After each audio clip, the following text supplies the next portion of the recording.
In today's video, I'm going to teach you how to create a dependent drop-down list in LibreOffice Calc. By the end, you'll have one drop-down that controls the options shown in a second drop-down, perfect for clean data entry and avoiding typos. First, prepare a simple table so Calc knows which items belong to which category. In column A, put the header colors in A1, then list orange, blue, black, white, and green in A2 through A6.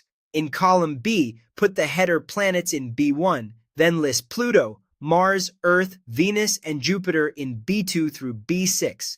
Those top cells, A1 and B1, are your category names. Everything beneath them is the list of items for each category. Next, let's create named ranges so our formulas stay readable and flexible. Select A1 through B1, then go to Sheet, Named Ranges and Expressions, Define, and name this range Category 1. This range holds just the category labels. Now select A2 through B6, go back to Define, and name this range Category 2. This range holds the actual lists. Using named ranges allows Calc formulas to reference these lists dynamically, and it keeps your validation setup much clearer. Now set up the first dropdown. Click cell E1. Go to Data, Validity. Under Allow, choose Cell Range. In Source, type Category 1 and confirm. E1 now offers a simple list with your two categories, colors and planets. This cell becomes the driver for the dependent list. Time to build the dependent dropdown. Click cell E2, go to Data, Validity again. Set Allow to Cell Range. In the source box, enter the formula exactly like this. Index, Category 2. Match E1, Category 1, thous.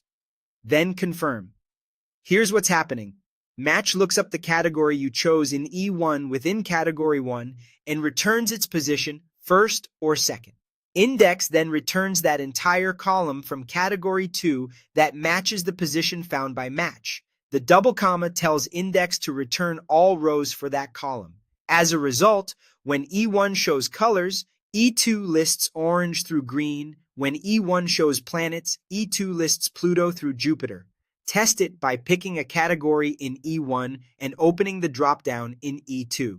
If you don't see the expected items, double-check the named range spellings and that E1 is filled before opening E2. Depending on regional settings, you may need semicolons instead of commas in the formula. And if you add more items later, remember to extend the Category 2 range to include the new rows. That's it. Your dependent dropdowns are ready. Save your file and enjoy faster, error-free data entry.